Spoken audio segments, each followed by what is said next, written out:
Fui sacerdote durante 15 años sin creer en Dios, hasta que Jesús entró a mi habitación y cambió todo. Días después, hombres armados me secuestraron por traidor. El olor a humedad y tierra mojada fue lo primero que sentí cuando recuperé la conciencia. Mi cabeza palpitaba con un dolor insoportable y mis manos estaban amarradas con tanta fuerza detrás de mi espalda que ya no sentía los dedos. Tenía una capucha negra sobre el rostro, áspera como tela de costal, que raspaba mi piel cada vez que intentaba moverme. El miedo me atravesó como un cuchillo helado cuando escuché pasos pesados acercándose en la oscuridad. No sabía dónde estaba, pero el frío de las montañas colombianas me decía que estaba lejos, muy lejos de cualquier ayuda. Me habían secuestrado, y sabía exactamente por qué. Despierta, traidor. La voz era ronca, llena de rabia contenida. Sentí un golpe en las costillas que me sacó todo el aire de los pulmones. Caí de lado sobre el piso de cemento húmedo y frío. Intenté gritar, pero mi garganta estaba seca como el desierto. ¿Pensaste que podías burlarte de Dios, de la iglesia, de todos nosotros y salir ileso? Otra voz, más joven pero igual de amenazante, habló desde algún lugar a mi izquierda. «Eres una vergüenza, Molina. Un maldito hereje que merece morir como mueren los traidores. Mi nombre completo es Andrés Molina. Hasta hace apenas 3 meses, yo era el padre Andrés Molina, sacerdote respetado de la diócesis de Florencia, en el departamento de Caquetá, al sur de Colombia. Durante más de 15 años celebré misas, bauticé niños, di primeras comuniones, casé parejas, consolé viudas y enterré a los muertos. La gente me respetaba, me llamaban padre, con reverencia. Venían a buscar mi consejo cuando sus matrimonios se desmoronaban, cuando sus hijos se metían en drogas, cuando el hambre y la violencia les quitaban la esperanza. Pero había un secreto que nadie conocía, un secreto tan oscuro y pesado que me consumía por dentro cada día. Yo no creía en Dios. Era ateo, completamente ateo. Me arrancaron la capucha de un tirón. La luz tenue de una lámpara colgante me cegó por un momento. Cuando mis ojos se ajustaron, vi que estaba en una bodega abandonada, con paredes de concreto agrietadas cubiertas de moho verde y negro. 3 hombres me rodeaban. Todos llevaban pasamontañas negros y ropa oscura. Uno de ellos tenía un rifle AK-47 colgado del hombro. Mi corazón latía tan fuerte que pensé que se me iba a salir del pecho. El que parecía ser el líder, un hombre alto y corpulento, se agachó frente a mí. Sus ojos, lo único visible detrás del pasamontañas, ardían con odio puro. ¿Sabes quiénes somos, Molina? Su aliento olía a aguardiente y tabaco. Negué con la cabeza, aunque tenía una idea terrible de quiénes podían ser. Somos los que defendemos la verdadera fe. Los que no vamos a permitir que un blasfemo como tú destruya lo que generaciones construyeron en estas tierras. Se levantó y comenzó a caminar en círculos alrededor de mí.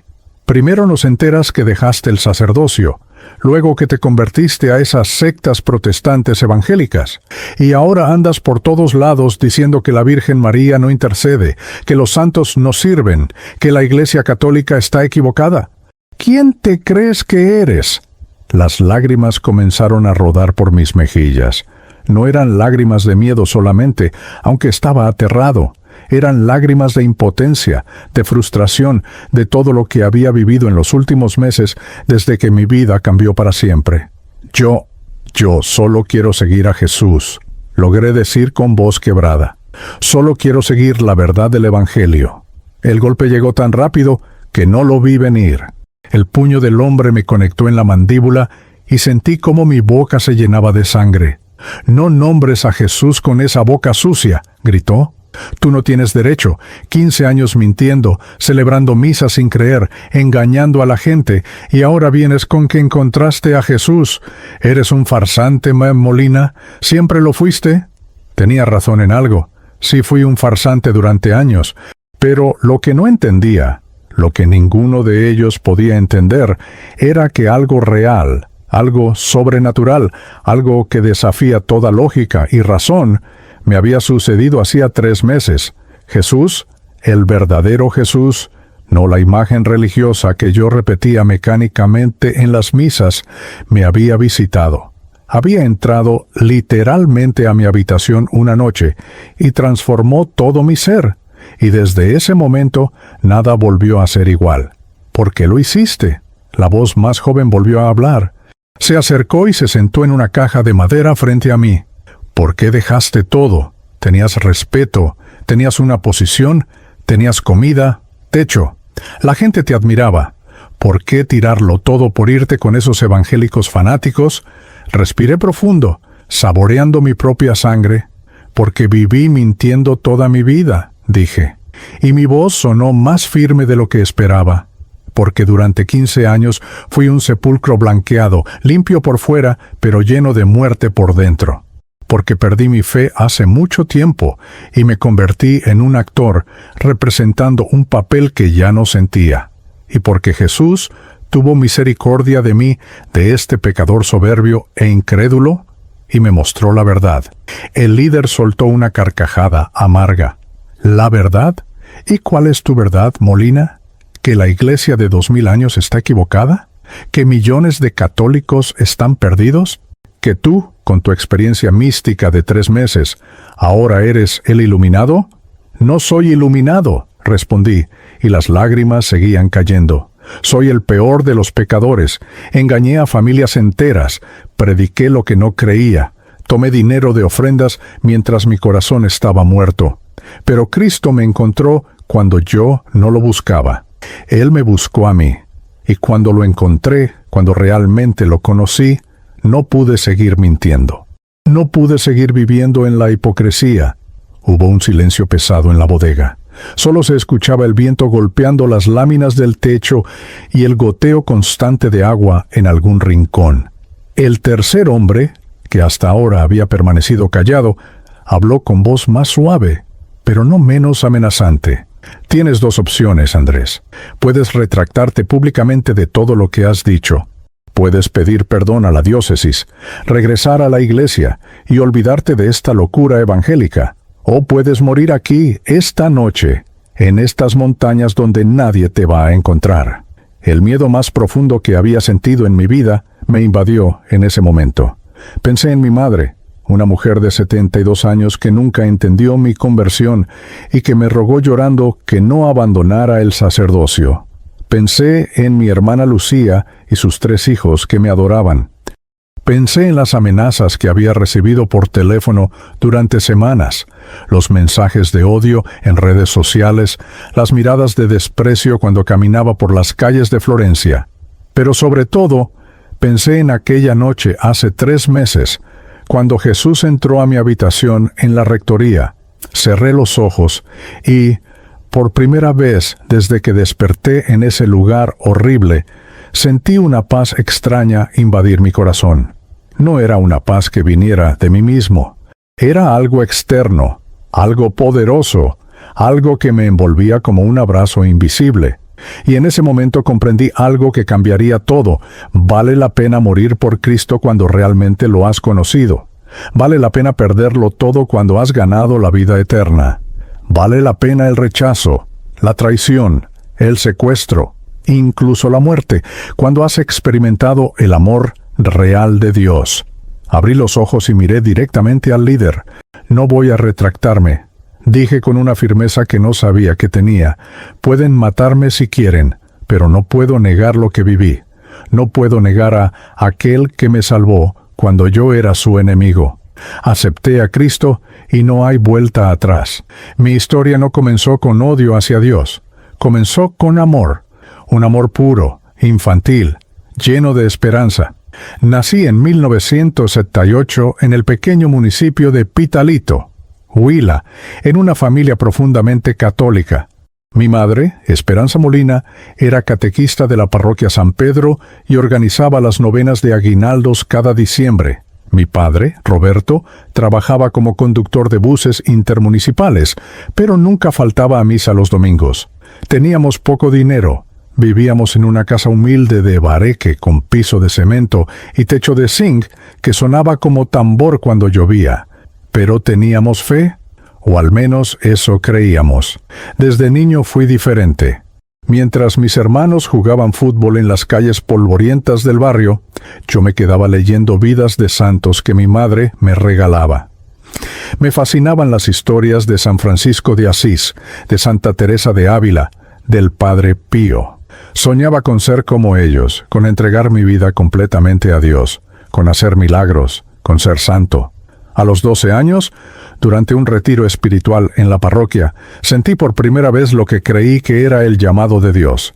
El sacerdote que predicaba, el padre Gustavo, un hombre anciano con voz temblona pero llena de convicción, dijo algo que se quedó grabado en mi mente.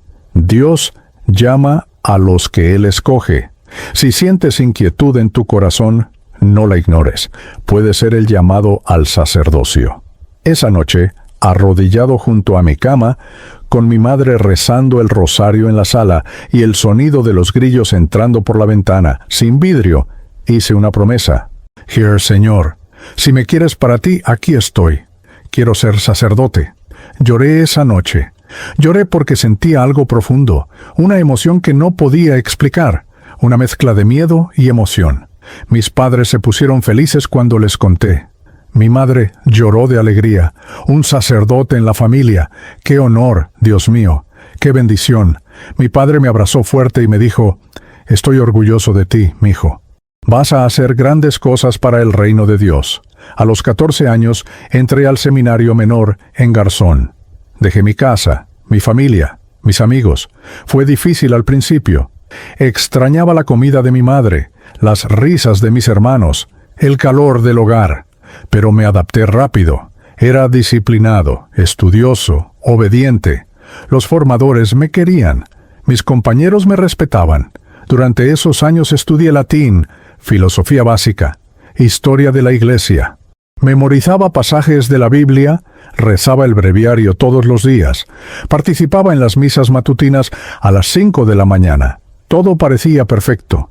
Pero algo comenzó a cambiar cuando entré al seminario mayor en Florencia, Caquetá. Tenía 18 años cuando empezaron las dudas. En el seminario mayor, las clases de filosofía eran más profundas, más desafiantes. Leímos a Kant, a Nietzsche, a Hume, a Sartre.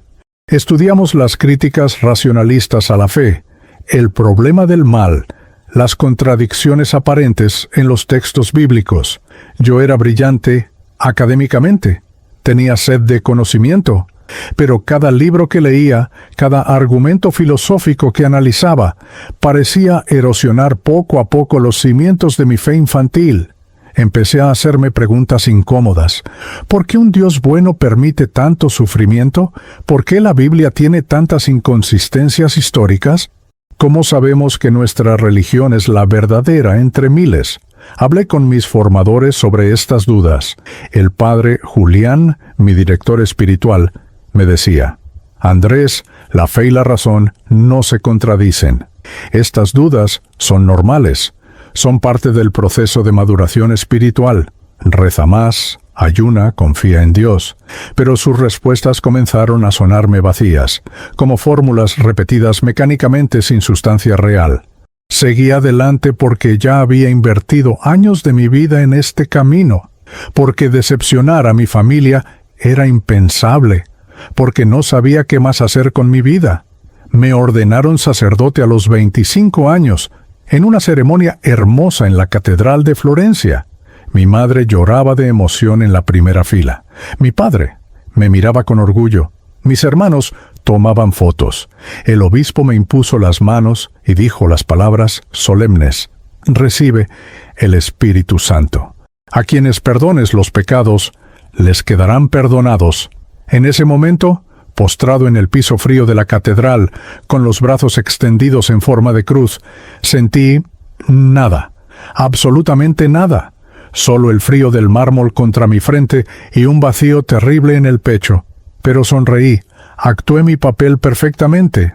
Los primeros años como sacerdote fueron una mentira constante.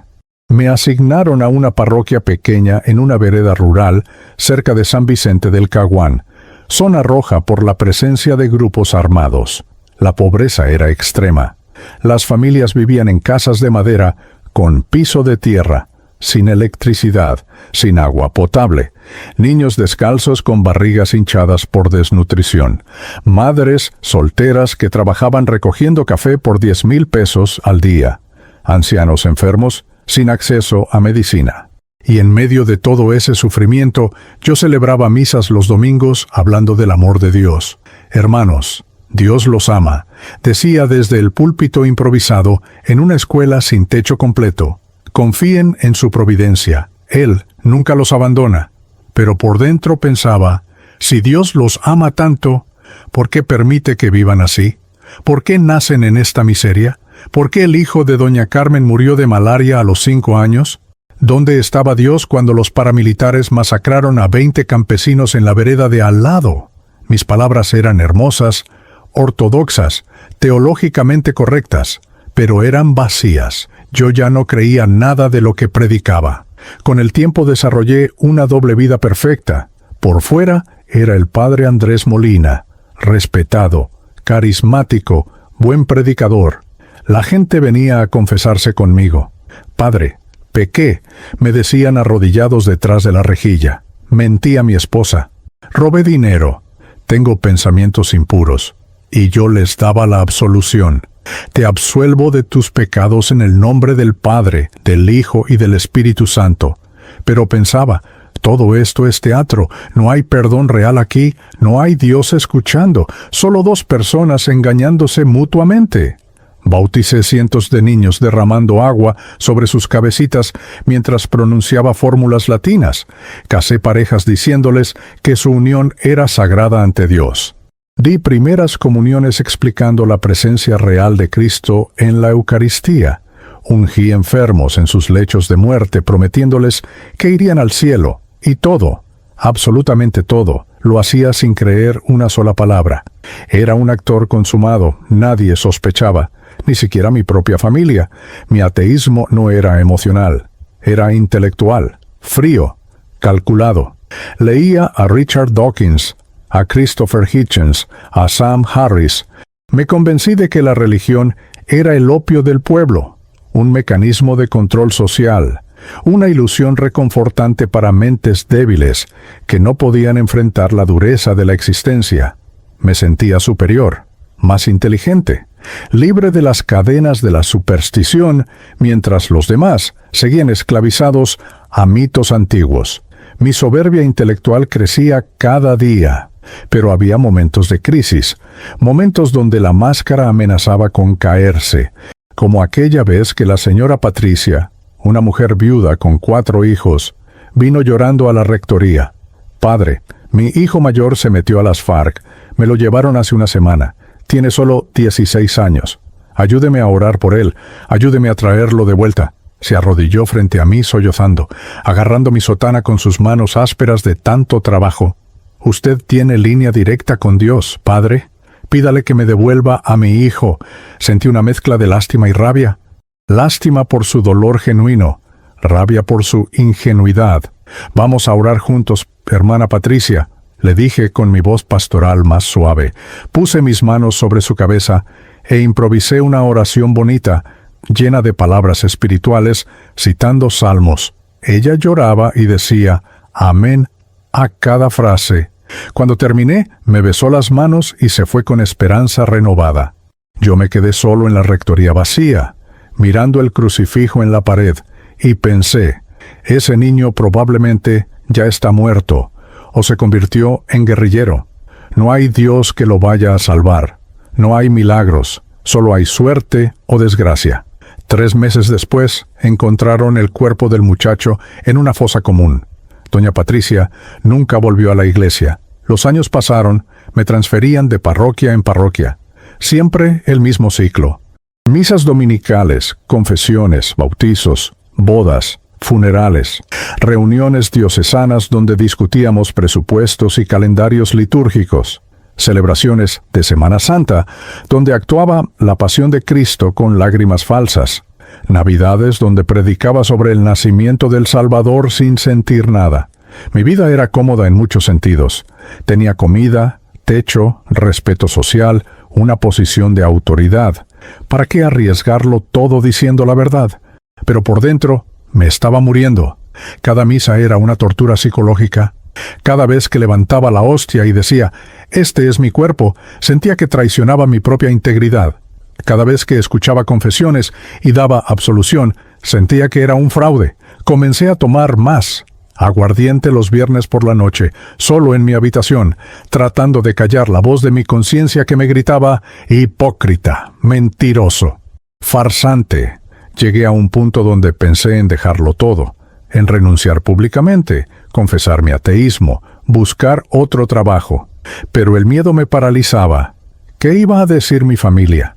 ¿Cómo iba a sobrevivir económicamente? ¿A quién iba a decepcionar? Así que seguí, año tras año. 15 años en total viviendo una mentira. 15 años siendo un sepulcro blanqueado, hermoso por fuera, lleno de muerte por dentro. 15 años esperando no sé qué. Esperando tal vez que algún día todo tuviera sentido. O esperando simplemente llegar al final de mi vida sin que nadie descubriera la verdad.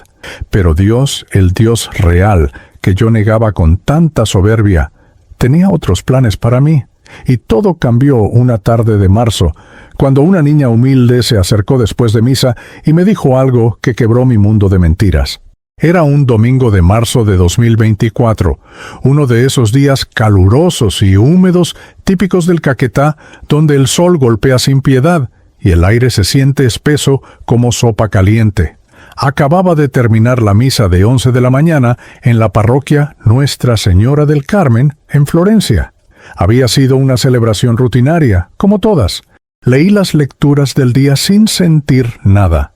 Di una homilía genérica sobre el amor al prójimo que había reciclado de años anteriores. Consagré el pan y el vino, repitiendo las palabras de memoria como un loro entrenado. La gente comulgó, cantaron el himno final y yo di la bendición. Otro domingo más, otra actuación más. Estaba en la sacristía quitándome la casulla verde cuando escuché una voz pequeña detrás de mí. «Padre Andrés, ¿puedo hablar con usted un momentico?» Me volteé y vi a una niña de unos 9 o 10 años. Se llamaba Sofía. La conocía porque su familia era muy pobre y siempre se sentaban en las últimas bancas de la iglesia. La madre trabajaba lavando ropa ajena y el padre había muerto hace años en un accidente de moto. Sofía tenía el cabello negro recogido en 2 colitas con moños rosados descoloridos.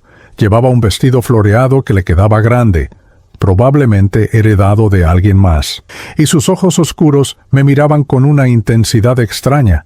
«Claro, Sofía, dime», respondí con mi voz pastoral automática mientras colgaba la casulla en el armario. «¿Qué necesitas?»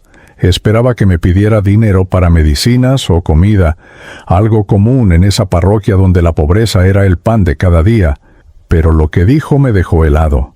«Padre, tuve un sueño con usted anoche». Su voz era suave, pero firme. No parecía nerviosa. Soñé que usted estaba en su cuarto solo, y que estaba muy triste, y había una oscuridad grande alrededor suyo, como humo negro, y una voz me dijo, «El padre Andrés no cree en Dios». Sentí como si me hubieran tirado un balde de agua fría. Mi corazón comenzó a latir rápido. Traté de mantener la compostura, pero mis manos empezaron a temblar ligeramente. «Sofía, eso es un sueño extraño. Yo soy sacerdote, claro que creo en Dios», dije intentando sonar tranquilo, pero mi voz salió un poco tensa. Ella no se inmutó. Siguió mirándome con esos ojos penetrantes que parecían ver dentro de mi alma. Pero el sueño no terminó ahí, padre. La voz también me dijo que Jesús iba a visitarlo esta noche, que iba a ir a su cuarto y que le iba a mostrar algo. Me dijo que yo tenía que decirle esto para que usted esté preparado. El miedo comenzó a mezclarse con rabia en mi pecho. ¿Quién era esta niña para venir a decirme estas cosas? ¿Era algún tipo de broma? ¿Alguien le había puesto esas palabras en la boca? «Sofía, escúchame», dije tratando de sonar paternal, pero firme. «Los sueños a veces son solo sueños. No siempre tienen significado. Agradezco que te preocupes por mí, pero yo estoy bien. No te preocupes, ¿sí? Ella asintió, pero antes de irse, añadió algo más que me perturbó profundamente. Mi abuelita dice que los niños a veces ven lo que los adultos no pueden ver. Yo solo vine a decirle lo que me dijeron.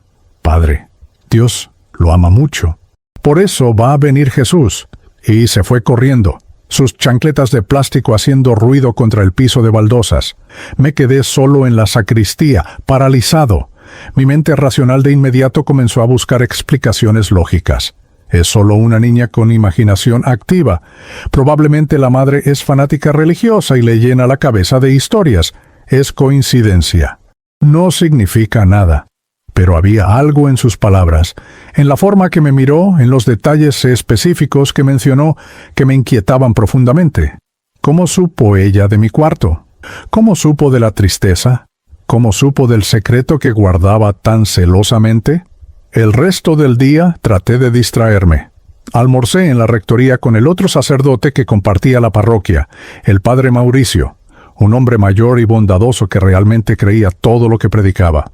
Hablamos de cosas triviales, el calor insoportable, los partidos de fútbol, los problemas de mantenimiento del techo de la iglesia que tenía goteras, pero mi mente seguía volviendo a las palabras de Sofía. Jesús va a visitarlo esta noche. Por la tarde salía a hacer visitas pastorales a enfermos, algo que hacía mecánicamente cada semana. Visité a don Ramiro, un anciano con cáncer terminal que me pedía que rezara por su sanación.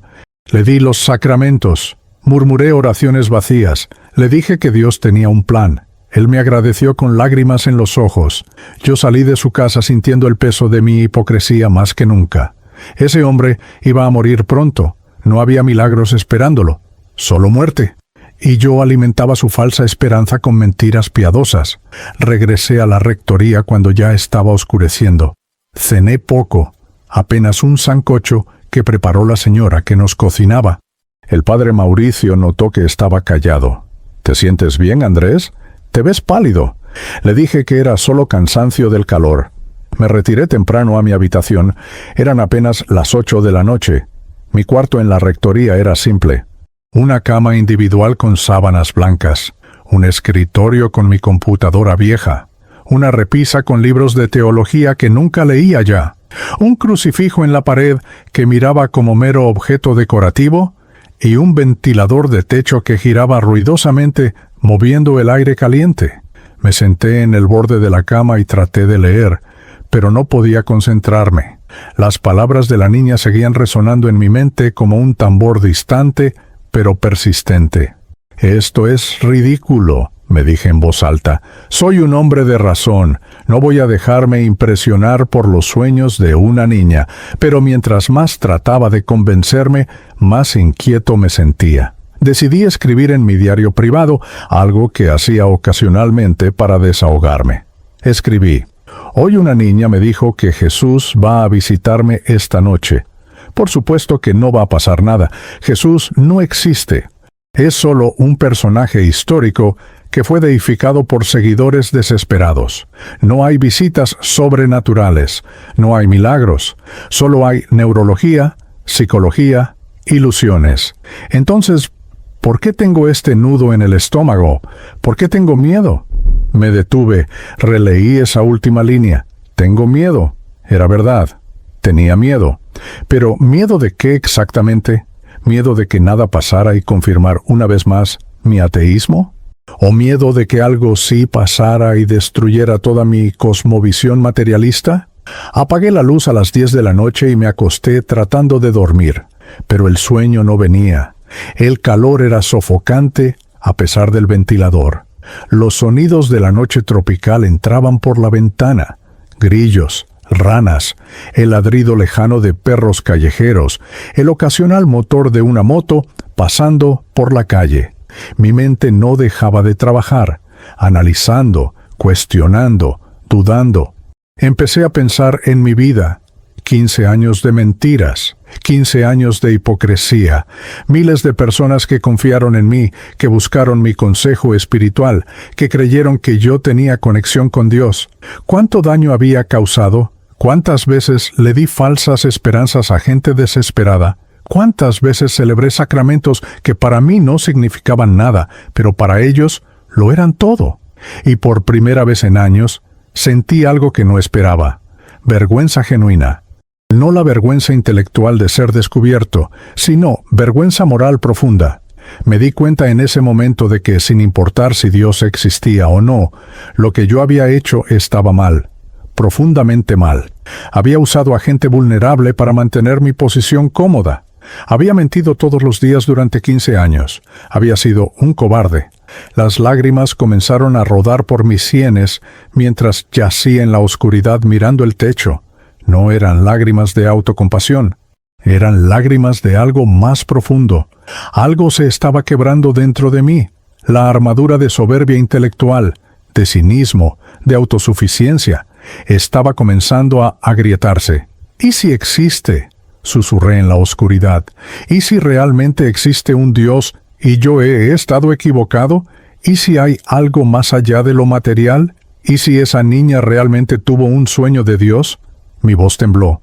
Pero eso es imposible. La ciencia, la razón, la evidencia, todo apunta a que la religión es invención humana. Pero entonces, otra voz en mi interior, una que había estado silenciada por años, respondió: ¿y si tu ciencia y tu razón no son suficientes para explicar todo? ¿Y si hay dimensiones de la realidad que tu materialismo estrecho no puede tocar? Pasó 1 hora, 2 horas. La incertidumbre me carcomía. Finalmente, cerca de la medianoche, hice algo que no había hecho con sinceridad en más de 1 década. Me arrodillé junto a mi cama, junté mis manos, y en la oscuridad de mi habitación susurré una oración que salió desde el fondo de mi ser, roto. Dios, si existes, si realmente existes, muéstramelo. No aguanto más esta mentira, no aguanto más vivir así. Si eres real, necesito saberlo. Por favor. No esperaba respuesta, no esperaba nada. Pero lo que sucedió en las siguientes horas cambiaría mi vida para siempre y me prepararía para el momento más santo y aterrador que un ser humano puede experimentar: un encuentro real con Jesucristo. Seguía arrodillado junto a mi cama en la oscuridad cuando sucedió. No sé cuánto tiempo había pasado desde mi oración desesperada. Tal vez 10 minutos, tal vez 1 hora. El tiempo parecía haberse detenido. Mis rodillas me dolían contra el piso de baldosas frías y mis manos entrelazadas estaban sudorosas. Tenía los ojos cerrados, esperando no sé qué, cuando de repente sentí algo que me heló la sangre. No estaba solo en la habitación. La sensación fue instantánea y abrumadora. Era como cuando sabes que alguien te está mirando, aunque no lo veas. Pero esto era 1000 veces más intenso. El aire de la habitación cambió. Se volvió denso, cargado, como si la atmósfera misma se hubiera electrificado. El ventilador seguía girando, pero yo ya no escuchaba su ruido. Los sonidos de la noche habían desaparecido completamente. Era como si hubiera entrado en una burbuja de silencio absoluto. Abrí los ojos lentamente, mi corazón latiendo tan fuerte que podía sentir las pulsaciones en mis oídos, y lo que vi me hizo caer de espaldas contra la pared. Mi habitación, que segundos antes estaba oscura, iluminada apenas por la luz tenue de la calle que entraba por la ventana, ahora estaba llena de una luz brillante. Pero no era luz eléctrica, no era luz de lámpara o de vela. Era luz que parecía venir de todas partes y de ninguna al mismo tiempo. Una luz blanca dorada que no lastimaba los ojos, pero que lo llenaba todo. Y en medio de esa luz, de pie junto a mi cama, había una figura, un hombre. No puedo describirlo completamente porque mi mente no podía procesar lo que veía. Era como si mi cerebro se negara a aceptar la realidad de lo que tenía enfrente. Pero sus ojos, Dios mío, sus ojos, eran de un color que no existe en este mundo, entre marrón y dorado. Y cuando me miraron, sentí que veían todo. No solo mi cara o mi cuerpo. Me veían completo. Veían cada pensamiento, cada secreto, cada mentira, cada pecado de los últimos 15 años. Veían mi alma desnuda. El terror me invadió como nunca en mi vida. Mi cuerpo empezó a temblar incontrolablemente. Quise gritar, pero no podía. Quise correr, pero mis piernas no respondían. Estaba paralizado contra la pared, con lágrimas brotando de mis ojos sin control. Y en ese momento de terror absoluto, él habló. Su voz no era como ninguna voz humana que hubiera escuchado. Era profunda, pero suave, firme, pero llena de ternura. Y resonaba no solo en mis oídos, sino dentro de mi pecho, dentro de mi cabeza, dentro de cada célula de mi cuerpo. Andrés, dijo mi nombre, solo mi nombre, pero la forma en que lo dijo contenía todo. Contenía conocimiento perfecto de quién era yo. Contenía amor, contenía tristeza, contenía esperanza. Y yo supe, sin lugar a dudas, sin espacio para el escepticismo o la negación, que esta era la voz de Jesús, el Jesús real, el Jesús que yo había negado durante años, el Jesús que había predicado sin creer, el Jesús que había reducido a mito y leyenda. Estaba ahí, en mi habitación, mirándome, hablándome. «No tengas miedo», dijo con una ternura que partió mi corazón en 1000 pedazos. «He venido a mostrarte algo». Extendió su mano hacia mí, y aunque no me tocó físicamente, sentí su toque en mi espíritu, y de repente ya no estaba en mi habitación.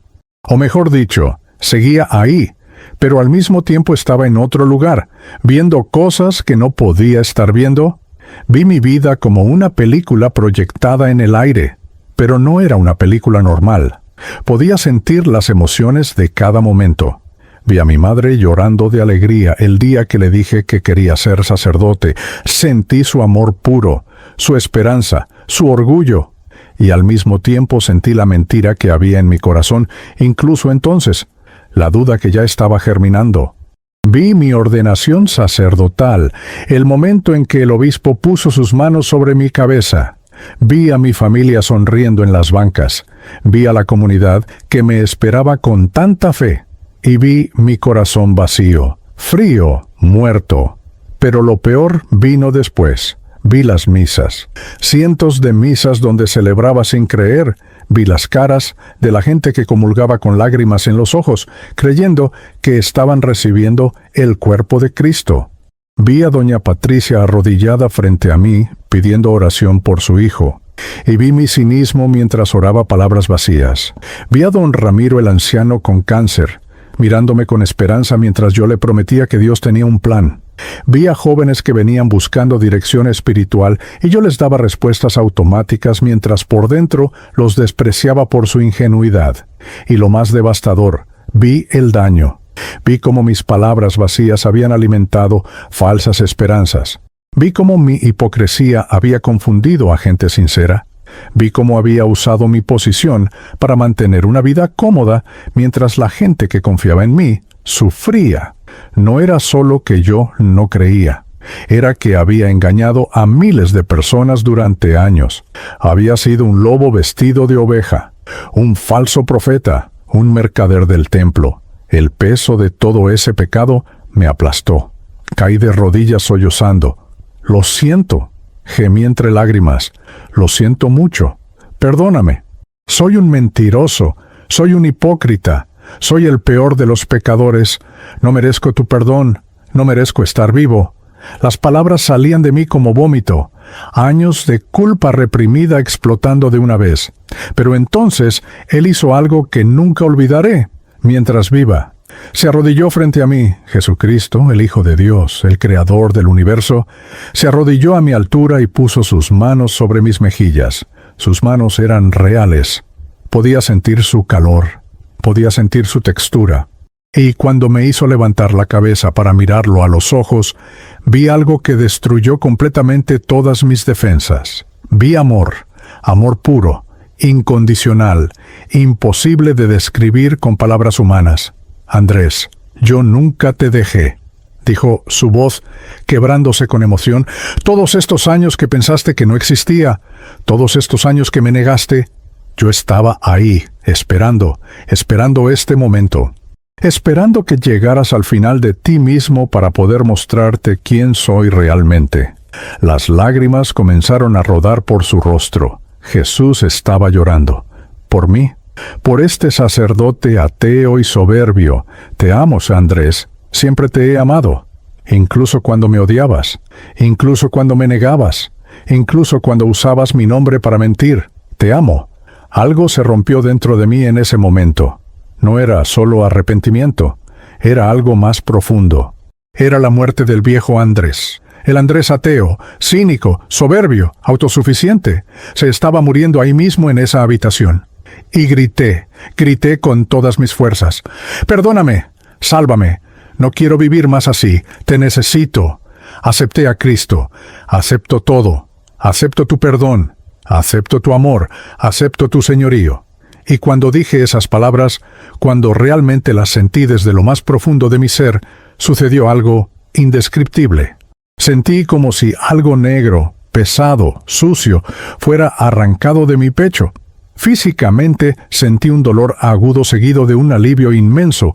Era como si hubiera cargado cadenas invisibles durante años y de repente fueran cortadas. Podía respirar. Por primera vez en 15 años podía respirar de verdad. La luz en la habitación se intensificó aún más. Tuve que cerrar los ojos porque era demasiado brillante. Sentí calor por todo mi cuerpo, como si fuego líquido corriera por mis venas. Pero no era un fuego que quemara. Era fuego que limpiaba, que sanaba, que restauraba. Y escuché algo más. Música. No era música terrenal. Era como si miles de voces cantaran en armonía perfecta, en un idioma que no conocía, pero que mi espíritu entendía perfectamente. Era adoración pura. No sé cuánto tiempo duró. Pudo haber sido minutos o pudo haber sido horas. El tiempo no tenía significado.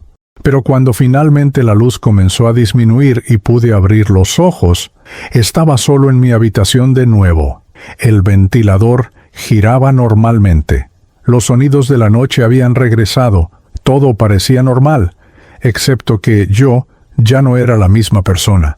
Me quedé ahí en el piso, exhausto, empapado en sudor y lágrimas, pero con una paz que nunca había experimentado. Era una paz que no tenía lógica, una paz que sobrepasaba todo entendimiento. Mi mente racional trataba de procesar lo que acababa de suceder. ¿Fue real? ¿Fue una alucinación? ¿Fue un episodio psicótico? Pero mi espíritu sabía la verdad. Había sido real, más real que cualquier cosa que hubiera experimentado en mi vida. Me levanté temblando y miré el reloj. Eran las 3:30 de la madrugada. Habían pasado más de 3 horas desde que me arrodillé a orar. Caminé hacia el pequeño espejo que tenía sobre el lavabo en mi cuarto y me miré. Mi cara estaba roja, hinchada de tanto llorar, pero mis ojos se veían diferentes. Tenían vida, tenían luz. Ya no eran los ojos muertos del hombre que había sido durante años. Caí de rodillas de nuevo, pero esta vez no en desesperación, sino en adoración. Gracias, susurré. Gracias por no abandonarme. Gracias por buscarme cuando yo no te buscaba. Gracias por amarme cuando yo no merecía ser amado. No sé qué viene ahora. No sé qué tengo que hacer. Pero soy tuyo, completamente tuyo. Haz de mí lo que quieras. Y en ese momento supe que mi vida nunca volvería a ser la misma. Supe que tendría que dejar el sacerdocio católico porque ya no podía seguir en un sistema que no reflejaba el evangelio puro que acababa de experimentar. Supe que enfrentaría rechazo, oposición, tal vez hasta violencia. Pero nada de eso importaba, porque había conocido a Jesús, el Jesús real. Y una vez que lo conoces, no hay vuelta atrás. Acepté a Cristo esa noche, no como concepto teológico, no como figura histórica, no como símbolo religioso, sino como Señor vivo, presente, real, que me amó lo suficiente como para entrar a la habitación de un sacerdote ateo y transformar su vida para siempre. Los días siguientes a aquella noche sobrenatural fueron los más intensos de mi vida. No podía dormir bien, no podía comer con normalidad. Cada vez que cerraba los ojos veía su rostro. Cada vez que respiraba sentía su presencia. Algo fundamental había cambiado en mi interior y no podía seguir actuando como si nada hubiera pasado. El lunes por la mañana, después de pasar todo el domingo en mi habitación llorando, Orando, leyendo la Biblia con ojos nuevos como si fuera la primera vez, tomé la decisión más difícil de mi vida. Tenía que dejar el sacerdocio católico. No fue una decisión de odio hacia la Iglesia, fue una decisión de integridad. Ahora que realmente conocía a Jesús, ahora que había experimentado su gracia directa, sin intermediarios, no podía seguir en un sistema que ponía tradiciones humanas por encima del Evangelio puro. No podía seguir celebrando misas a María y a los santos cuando Cristo mismo me había visitado. No podía seguir enseñando doctrinas que no encontraba en las Escrituras. Tenía que ser fiel a lo que había experimentado, sin importar el costo. Pedí una reunión urgente con el obispo Hernán Aristizábal. Era un hombre de 70 años, de voz grave y mirada severa, que había dirigido la diócesis durante más de 20 años. Entré a su oficina temblando. «Monseñor, necesito hablar con usted sobre algo muy serio». Comencé con voz temblorosa. Él me miró con curiosidad, mezclada con preocupación, desde su escritorio de madera oscura, lleno de documentos y libros de derecho canónico. «Dime, Andrés, ¿qué sucede?» Su tono era paternal pero cauteloso.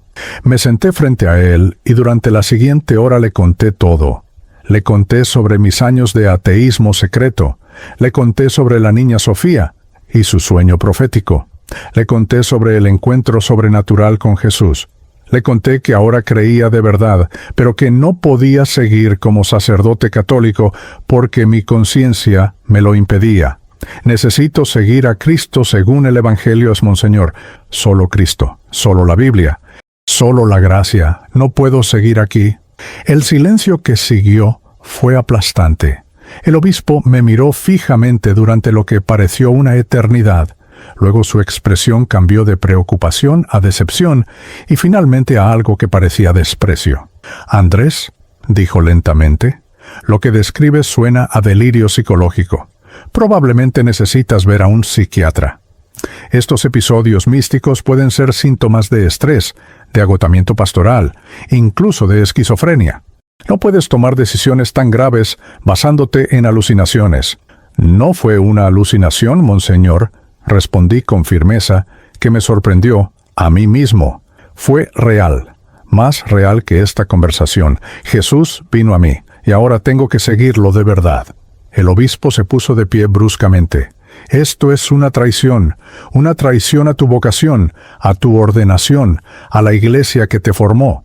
Si dejas el sacerdocio ahora, vas a ser excomulgado, vas a perder todo.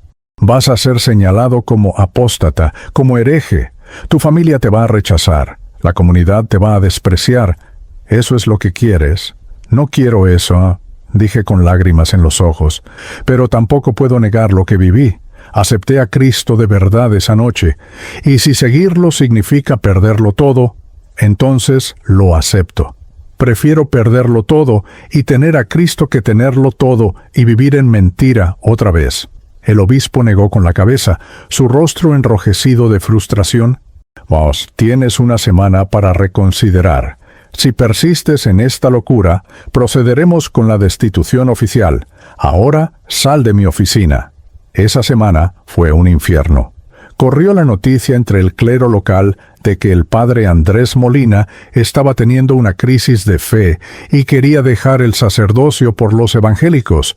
Los otros sacerdotes me evitaban. Algunos me miraban con lástima, otros con enojo. El padre Mauricio, mi compañero de rectoría, intentó convencerme una noche. «Andrés, hermano, todos tenemos crisis espirituales, pero no puedes dejar todo por una experiencia emocional. La fe católica tiene 2000 años de tradición, de sabiduría. No la abandones por un sentimentalismo protestante». Pero yo ya no podía dar marcha atrás. Cada día que pasaba sentía más claro en mi corazón que debía obedecer a Dios y no a los hombres. Leí el libro de Hechos completo en esos días y vi cómo los primeros cristianos seguían a Jesús con simplicidad y poder. Vi cómo Pablo dejó todo su conocimiento religioso, toda su posición como fariseo, para seguir a Cristo, y supe que estaba en el camino correcto. Al octavo día anuncié públicamente mi decisión. En una carta que circuló por redes sociales y que se hizo viral en el departamento del Caquetá, expliqué mi conversión, mi encuentro con Jesús y mi decisión de seguir el Evangelio fuera del catolicismo romano. La reacción fue explosiva. Mi madre me llamó llorando histéricamente: «Nos has deshonrado, nos has traicionado. ¿Cómo pudiste hacernos esto? Eres una vergüenza para la familia». Colgó antes de que pudiera explicarle. Mi hermana Lucía me escribió un mensaje demoledor: «Ya no eres mi hermano. No quiero que mis hijos te conozcan. Eres un traidor a Dios y a la familia». La comunidad religiosa local se volvió en mi contra con una furia que no esperaba. Recibí amenazas de muerte por teléfono. «Te vamos a matar, hereje. Te vamos a quemar vivo como se merecen los protestantes traidores». Mensajes de odio inundaron mis redes sociales. Me llamaban Judas, Anticristo, Hijo del Diablo. Grupos católicos conservadores organizaron protestas frente a la casa donde me había mudado temporalmente, una pequeña habitación que renté con los pocos ahorros que tenía. Pero también hubo algo hermoso en medio del caos. Empecé a congregarme con una pequeña iglesia evangélica, en un barrio humilde de Florencia. Cristianos sencillos, pobres en su mayoría, que me recibieron con amor genuino. Por primera vez en mi vida experimenté comunión real, adoración sincera, enseñanza bíblica pura. Comencé a compartir mi testimonio en esa congregación y la gente lloraba al escuchar cómo Jesús había rescatado a un sacerdote ateo. Algunos empezaron a invitarme a predicar en otras iglesias de la región. Mi historia de conversión estaba impactando vidas. Fue después de una de esas predicaciones, 3 meses después de mi conversión, que todo se volvió oscuro. Era una noche de junio. Había predicado en una iglesia pequeña en las afueras de Florencia sobre el tema de la religión a la relación con Cristo. Al terminar, caminaba hacia la parada de buses cerca de las 11 de la noche. La calle estaba oscura y solitaria. De repente, una camioneta blanca sin placas se detuvo bruscamente a mi lado. 3 hombres encapuchados saltaron y antes de que pudiera reaccionar, me golpearon en la cabeza con algo duro. Todo se volvió negro. Y desperté en aquella bodega en las montañas, el lugar donde comenzó este relato. Amarrado, golpeado, amenazado de muerte por hombres que me acusaban de traidor y blasfemo. Pero lo extraordinario fue lo que sucedió en ese cautiverio. Durante 3 días estuve secuestrado. 3 días de terror, de golpes, de hambre, de sed. Pero también 3 días del encuentro más profundo con Cristo que he tenido después de aquella primera noche. En la oscuridad de esa bodega, atado y solo cuando mis captores se iban, yo oraba. Y Jesús se hacía presente, no de la forma visible como la primera vez, pero su presencia era tan real que podía sentirla físicamente. Me hablaba al corazón, me daba paz en medio del terror, me recordaba sus promesas. «No temas porque yo estoy contigo. Aunque pases por aguas profundas, no te ahogarás. Aunque camines por fuego, no te quemarás. Porque yo soy tu Dios y te he llamado por tu nombre». Una noche, cuando el líder de los secuestradores me golpeó especialmente fuerte, acusándome de destruir la fe de las familias católicas, sentí algo sobrenatural. Sentí compasión por él, amor por mis enemigos, y las palabras salieron de mi boca sin pensarlas. «Hermano, Jesús también te ama. Él murió por ti también. Puedes conocerlo de verdad, no solo de religión. Acepté a Cristo y encontré vida. Tú también puedes encontrarla». El hombre se detuvo. Vi algo en sus ojos detrás del pasamontañas. Confusión, tal vez convicción. Se alejó sin decir nada. Esa fue la última vez que me golpearon.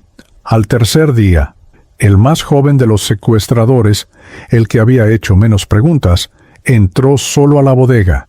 Se quitó el pasamontañas. Era apenas un muchacho de unos 25 años, con cara de campesino, ojos asustados. «¿Vamos?», susurró. «Te voy a soltar. Lo que dijiste me tocó el corazón. No puedo ser parte de esto». Me desató, me dio agua y me llevó por caminos de montaña hasta dejarme cerca de una carretera. «Pídale perdón a Dios por mí». me dijo antes de desaparecer en la oscuridad. Llegué a Florencia al amanecer, sucio, herido, pero vivo. Milagrosamente vivo. Fui a la policía, hice la denuncia, pero sabía que era inútil. Los secuestradores eran probablemente parte de algún grupo paramilitar o sicarios contratados que nunca serían encontrados. Pero yo estaba vivo. Dios me había librado. Hoy, 6 meses después de mi conversión, predico el Evangelio libremente por toda Colombia. Mi familia todavía no me habla. Perdí mi posición, mi salario estable, mi respeto social, pero gané algo infinitamente más valioso. Gané a Cristo. Gané vida eterna. Gané propósito real. Gané la libertad de vivir en la verdad. Este es mi testimonio. Esta es mi historia de cómo un sacerdote ateo fue visitado por Jesús, cómo dejó todo para seguirlo, cómo fue secuestrado por esa decisión y cómo Dios lo libró milagrosamente. No te lo cuento para gloriarme, te lo cuento para que sepas que Jesús es real, que Él busca a los perdidos, que Él ama a los pecadores, que Él transforma vidas de verdad. Si estás leyendo esto y vives en religión muerta, en hipocresía de mentira, quiero decirte, hay esperanza. Jesús te está buscando ahora mismo. Acepté a Cristo y mi vida cambió para siempre. Tú también puedes aceptarlo hoy. No esperes como yo esperé 15 años. No esperes hasta que tu vida esté destruida. Acepta a Jesús ahora. Ríndete a Él ahora. Dile: Señor Jesús, perdóname, sálvame, soy tuyo. Comparte esta historia. Comenta tu propia experiencia con Cristo. Y si aún no lo has aceptado, este es tu momento. El milagro puede comenzar ahora mismo, porque seguir a Cristo tiene un precio, pero perderlo cuesta mucho más. Vale la pena perderlo todo por Él. Te lo prometo, vale la pena.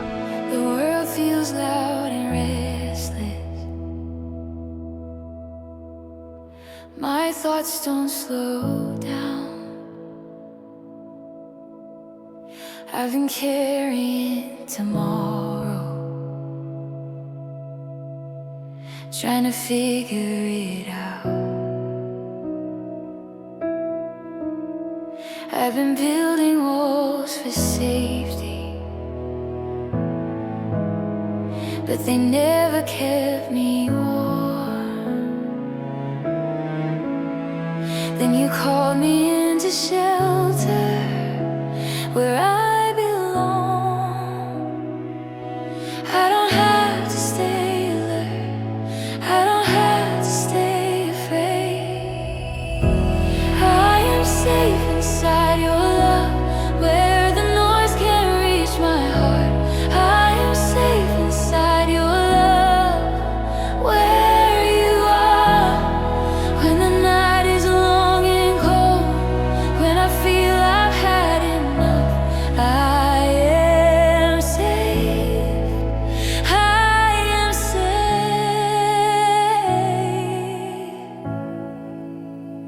inside your love. You don't rush me through my healing, you don't push me to be strong.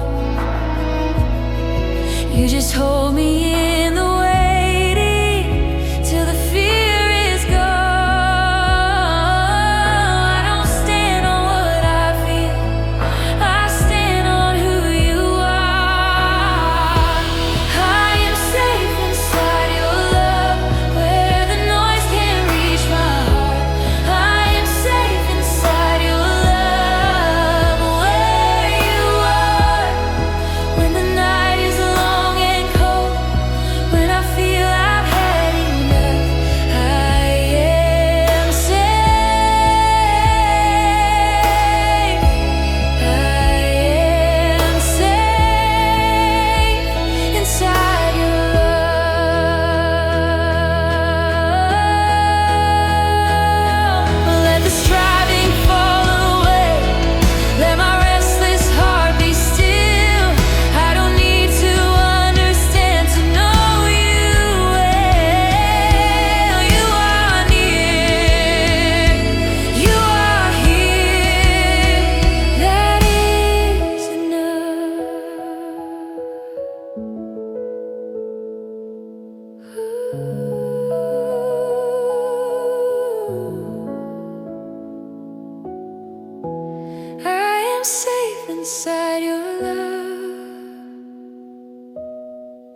and not because the storm is gone. I am safe inside